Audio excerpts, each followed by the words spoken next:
السلام علیکم، میں ہوں آپ کی رائٹر عروج احمد اور آج میں اپنے ناول زندگی مارچ کا 15واں اور 16واں منظر پڑھنے جا رہی ہوں۔ تو چلیں پڑھنا شروع کرتی ہوں۔ 2 بجنے والے تھے۔ انیکا بچوں کے ساتھ بیڈ پر سو رہی تھی مگر وہ صوفے پر لیٹے چھت کو گھور رہا تھا۔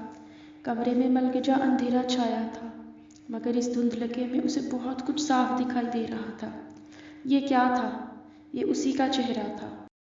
وہ اس چہرے کو اتنے اندھیرے میں ہی تو واضح دیکھ سکتا تھا، ورنہ روشنی میں اس کو خود سے آنکھ ملاتے ہوئے شرم آ جاتی۔ وہ ماضی کے پردے پر کسی فلم کی طرح سب پرانے دن اور وہ واقعات گزرتے دیکھ رہا تھا جن کو وہ بھلا چکا تھا۔ اس نے گہرے شوخ رنگ کا وہی سوٹ پہن رکھا تھا جسے دیکھ کر سب نے نجمہ بیگم کے پیچھے ان کا بہت مذاق بنایا تھا کہ وہ سستا اور گھسے پٹے طرز کا سوٹ لے آئی ہیں، مگر ان کے سامنے کسی کو کچھ کہنے کی ہمت نہیں ہوئی تھی۔ ان دنوں بڑی بھابیاں بھی یہاں رہنے آئی ہوئی تھیں۔ اس کی اپنے سے بڑے بھائی سبحان اور ان کی بیگم امیمہ بھابی سے بہت بنتی تھی۔ ریحان اور سبحان کی پسند کی شادی تھی مگر وہ دونوں اپنی بیویوں سے زیادہ والدین کی سنتے تھے اور فائقہ کی تو پھر بھی اپنی ساس سے بن جاتی تھی مگر امیمہ بھابی کی نہیں بن پاتی تھی۔ پھر تب فرقان ہی ان دونوں کے بیچ صلح کروایا کرتا تھا۔ باقی فائقہ بھابی بھی ان کی کزن ہی تھی مگر وہ اپنی ذات میں رہنے والی عورت تھی۔ وہ کبھی بھی کسی بات کا برا بنا سکتی تھی، اس لیے سب ان سے محتاط رہتے تھے۔ وہ ان کی کزن تھی تو ان کے لیے سب کے دل نرم تھے مگر لجین واحد بہو تھی جو ان کے خاندان کی نہیں تھی۔ وہ ان کے ابو جان کے کسی عزیز کی بیٹی تھی اور اسی لیے سب اس کے آنے سے پہلے ہی محتاط تھے۔ وہ ان کے گھر میں ایک بالکل اجنبی وجود تھا۔ شادی کے اگلے ہی دن اس کو اس سوٹ میں دیکھ کر وہ حیران ہوا تھا۔ وہ سب تو ہنس رہے تھے کہ اس سوٹ میں کوئی بھی اچھی نہیں لگ سکتی مگر وہ اس میں بالکل پری لگ رہی تھی۔ اسے تب امی جان کی بات یاد آ گئی۔ جب وہ پہلی دفعہ اسے دیکھ کر آئی تھی تو انہوں نے کہا تھا وہ بالکل گڑیا جیسی ہے۔ اسے پہلی بار احساس ہوا تھا کہ ان کی امی جان نے صحیح کہا تھا۔ اسے وہ تصویر بھی یاد آئی جسے اس نے اپنے بھائی کے سرہانے کے نیچے سے چرا کر دیکھا تھا۔ تب بھی وہ کتنی دیر تصویر کو تکتا رہ گیا تھا۔ تب بھی ایک دفعہ وہ سوچ میں پڑ گیا تھا کہ اس سے انکار کر کے غلطی ہوئی ہے مگر تب وہ کچھ بھی نہیں کر سکتا تھا۔ اگر وہ اس وقت کچھ کہتا تو اس کو کتنی ذلت کا سامنا کرنا پڑتا کہ پہلے اس نے انکار کیا تھا اور اب بھائی کی بات پکی ہوئی ہے تو تصویر دیکھ کر ارادہ بدل گیا ہے۔ وہ بس یہی کر سکتا تھا کہ گھر والوں کو اس رشتے کو ختم کرنے پر قائل کرے مگر اس کے لیے اب یہ بھی ممکن نہیں تھا۔ پھر نکاح والے دن جب وہ ان دونوں کی تصویریں اتار رہا تھا اس نے کتنی دفعہ اس کو بلانے کی کوشش کی تھی مگر اس نے ایک دفعہ نہ اس کی کوئی بات سنی، نہ کوئی تاثر دیا اور نہ ہی اس کی طرف نگاہ ڈالنا بھی گوارا کی۔ تب اسے دل ہی دل میں شدید غصہ آیا تھا۔ اس سے پہلے کبھی ایسا نہیں ہوا تھا کہ اس نے کسی کے سامنے خود کو اس قدر غیر اہم پایا ہو۔ ان دنوں اسے ان دونوں کو اکٹھے دیکھ کر بہت تکلیف ہوا کرتی تھی۔ اسے لگتا یہ اس کی توہین کی گئی ہے کہ اس نے جسے ٹھکرایا وہ اس کے بھائی کے لیے اس قدر اہم ہو چکی ہے۔ دل ہی دل میں وہ ان دونوں کا دشمن بن گیا تھا۔ یہ دشمنی اس نے اپنے بھائی پر تو ظاہر نہیں کی لیکن اس کے گھر سے نکلتے ہی وہ امی جان کے کان دونوں کے خلاف بھرنا شروع کر دیتا اور اس کام میں وہ اکیلا نہیں تھا۔ اس میں اس کا ساتھ دینے کے لیے آئزہ بھی شریک ہو گئی۔ وہ بڑی بیٹی تھی، اس کی ہر بات امی جان کے لیے اہم تھی۔ بس مائرہ کچھ لجین کی دوست بن گئی کیونکہ دونوں کی عمر ایک تھی مگر آئزہ نے صحیح نندوں والا کردار اختیار کیا۔ ان دنوں وہ کینیڈا سے یہاں آئی ہوئی تھی مگر جب وہ چلی گئی تو یہ کام اسے اکیلے کو سر انجام دینا پڑا۔ اسے بہت خوشی ملا کرتی تھی جب امی جان بات بے بات لجین کو چھڑک دیتی، اس کے بنائے ہوئے کھانوں میں نقص نکالتی اور اس کے کیے ہوئے ہر کام میں کیڑے نکال لیتی۔ جب نویان نے اسے یونیورسٹی میں داخلہ کروا دیا تو تب نیا ہنگامہ شروع ہو گیا۔ وہ ان کے کان بھرتا کہ لجین کو پڑھنے کی کیا ضرورت ہے، آپ اس کو منع کریں۔ نویان نے کیا اپنی بیوی کو سر چڑھایا ہوا ہے، جو کہتی ہے مان لیتا ہے۔ وہ ماں کو طعنے دیتا کہ یہ آپ کا بیٹا کیا رن مرید بنا ہوا ہے، میری بیوی آئے گی تو دیکھنا اس کو کیسے کس کر رکھوں گا، اس کی مجال نہیں ہوگی اتنے نخرے کرنے کی۔ یہ جو کہتی ہے نویان چپ کر کے مان لیتا ہے اور ان باتوں سے نجمہ بیگم خوب طیش میں آ جاتی۔ کہ فرقان میرا کتنا تابع دار بیٹا ہے، یہ اپنی بیوی کو ابھی سے کس کر رکھنے کا سوچ رہا ہے، اور ادھر نویان تو بالکل ہی بیوی لا کر اس کا غلام بن بیٹھا ہے۔ بس پھر کیا، وہ خوب چیختی چلاتی، دونوں کو طعنے اور بددعائیں دیتی، اور اس سب سے اسے کتنی تسکین پہنچا کرتی تھی، اس کا اندازہ کوئی نہیں کر سکتا ہوگا۔ مگر جب وہ رات کو نویان کے آنے کے بعد ان کو اکٹھے کھانا کھاتے اور ہنستے بولتے دیکھتا تو اس کو کتنی تکلیف ہوا کرتی تھی، اس کا اندازہ بھی کوئی نہیں لگا سکتا تھا۔ پھر اسے وہ دن یاد آیا جب وہ لان کے ایک طرف بنے صحن میں بیٹھی کپڑے دھو رہی تھی، اور وہیں سامنے ہی چارپائی پر وہ دونوں ماں بیٹا بیٹھے تھے۔ نجمہ بیگم تو سبزی چھیل رہی تھی، مگر وہ اخبار پڑھ رہا تھا۔ اچانک وہ اخبار سے نظریں ہٹا کر اسے دیکھنے لگا۔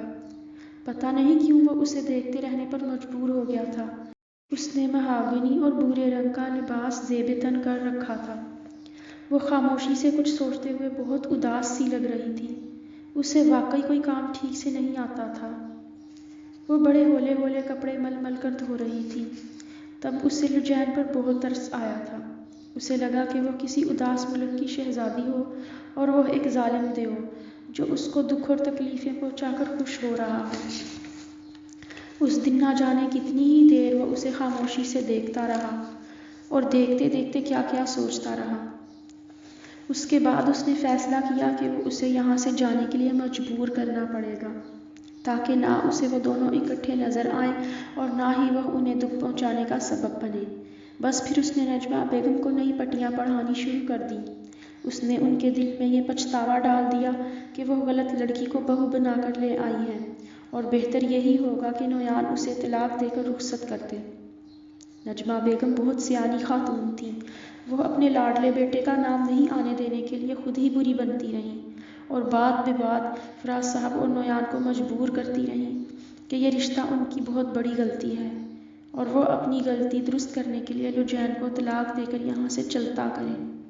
اس بات کو ثابت کرنے کے لیے انہوں نے لجین کے کردار پر غلط الزام بھی لگانے سے گریز نہ کیا۔ نویان سب کی ساری باتیں ایک کان سے سنتا اور دوسرے سے نکال دیتا۔ شاید اس نے بھی ضد کر لی تھی کہ کسی کی بات نہیں ماننی، بس لجین ہی کی ہر بات اس کے لیے اہم تھی۔ آج وہ سوچ رہا تھا کہ اگر تب نویان ان کی بات مان بھی لیتا تو کیا ہوتا؟ لجین وہاں سے ہمیشہ کے لیے چلی جاتی، مگر کیا وہ اسے ہمیشہ کے لیے بھول پاتا؟ کیا وہ اسے اتنی دور رہ کر بھی کبھی بھول پایا تھا؟ بلکہ اکثر تو اسے ایسا لگتا رہا تھا کہ اسے یسریٰ سے زیادہ لجین کی یاد آتی رہی ہے۔ اور انیکا تو شاید اس کے گناہوں کی سزا تھی۔ وہ جس قدر حسن پرست تھا، شادی کے وقت اس کی آنکھوں پر پٹی پڑ گئی، اور اس نے غریب ہونے کے ساتھ ساتھ عام سی صورت کی لڑکی بیوی کے لیے چن لی۔ پھر وہ جو نویان کو باتیں بناتا رہا تھا، خود اس سے بھی بڑا رن مرید بن گیا۔ اب وہ یہ سوچنے پر مجبور ہو جاتا کہ اس سارے عرصے کے دوران اسے یہ شوق کب سے ہوا کہ وہ لجین کو اپنے انکار پر پچھتانے پر مجبور کر دے، جبکہ انکار اس نے خود کیا تھا اور اس میں لجین کا تو کوئی قصور نہیں تھا۔ اس نے اسے ایک بے مثال اور اچھا شوہر بننے کی اداکاری کر کے دکھانا شروع کر دی تھی، اور اس پر انیکا بہت مغرور ہو گئی کہ اس جیسی سادہ صورت کی عورت کو اتنا حسین شوہر ملا ہے اور وہ اس سے دیوانہ وار محبت کرتا ہے۔ ہاں، اسی کے کہنے پر وہ پورے گھر کو اپنی محبت کے قصے اور ڈائیلاگ سنا کر حیران کرتی رہتی تھی، اور سننے والے دل ہی دل میں ہنستے رہتے، کیونکہ سب کو وہ نظر آ رہا تھا جو حقیقت تھی۔ وہ سب جانتے تھے کہ فرقان کی پسند کیسی ہے، مگر انیکا سے شادی کا فیصلہ صرف اس کی غلطی ہی نہیں تھی، بلکہ اس میں کچھ ہاتھ امیمہ کا بھی تھا۔ اس کی اور انیکا کی بہت دوستی تھی، اور وہ بھی یہی چاہتی تھی کہ انیکا فرقان کی بیوی بن کر گھر آ جائے۔ امیمہ بھابھی لجین سے بہت جلتی تھی۔ وہ فرقان کو یقین دلایا کرتی کہ انیکا لجین کے مقابلے میں بہت زبردست ہے، اور فرقان کے دل میں اس کا خیال لانے سے شادی ہونے تک کا سارا کریڈٹ انہی کے سر تھا۔ انیکا ہر وقت سب کو یہی بتاتی نظر آتی کہ فرقان کس قدر میرے حسن کا دیوانہ ہے، اور سننے والے سوچتے رہ جاتے کہ فرقان جیسے حسن پرست بندے کا دماغ چل گیا ہے جو وہ ایک معمولی سی صورت کی عورت کے لیے یہ الفاظ استعمال کرے گا، یا اس لڑکی کو کوئی دماغی مسئلہ ہے۔ اکثر لوگ مؤخر الذکر پر زیادہ غور کرتے ہوں گے۔ فرقان نے تنزیہ مسکراتے ہوئے انیکا کے چہرے پر نظر ڈالی۔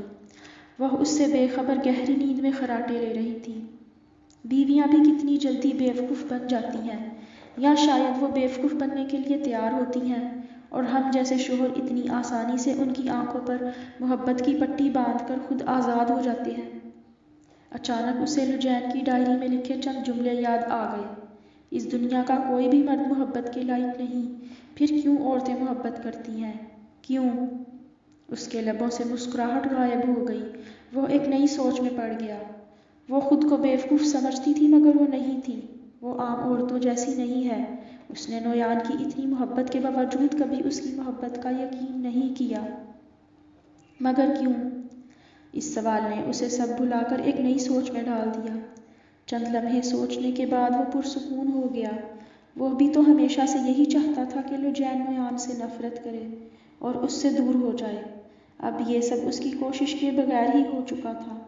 نہ اسے طلاق دلوانی پڑی، نہ قتل کا منصوبہ کرنا پڑا، اور سب اس کی خواہش کے مطابق ہو گیا تھا۔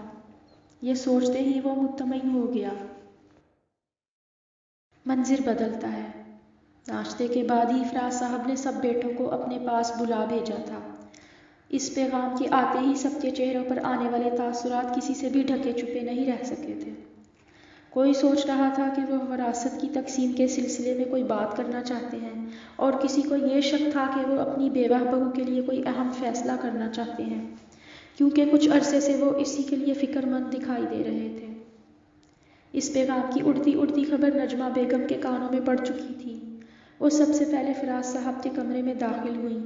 انہوں نے فراز صاحب سے دریافت کیا کہ وہ کس سلسلے میں انہیں بلا رہے ہیں، تو فراز صاحب کے ہونٹوں پر پھیلی مسکراہٹ گہری اور پراسرار ہوتی چلی گئی۔ بیگم صاحبہ، آپ یہاں تشریف رکھیے، ابھی کچھ دیر میں آپ بھی جان جائیں گی۔ نجمہ بیگم ان کے جواب کے بعد مزید کچھ بول نہ سکیں اور وہیں بیٹھ کر بیٹوں کی آمد کی منتظر ہو گئیں۔ کچھ دیر میں وہاں باری باری سب بیٹے داخل ہونے لگے۔ سب کے چہروں پر تجسس ہی تجسس نظر آ رہا تھا۔ سب سے آخر میں فرقان کمرے میں داخل ہوا اور فراز صاحب کے حکم پر کمرے کا دروازہ اندر سے بند کر دیا گیا۔ سامعین حضرات، آج میں نے اپنے ناول کے 2 منظر پڑھے ہیں۔ یہ ناول ابھی جاری ہے اور امید کرتی ہوں کہ آپ کو یہ ناول پسند آ رہا ہوگا۔ اپنی رائے سے آگاہ کرنے کے لیے تبصرہ ضرور کیجیے، اور اب مجھے اجازت دیجیے۔ اپنی دعاؤں میں مجھے یاد رکھیے گا۔ اللہ نگہبان۔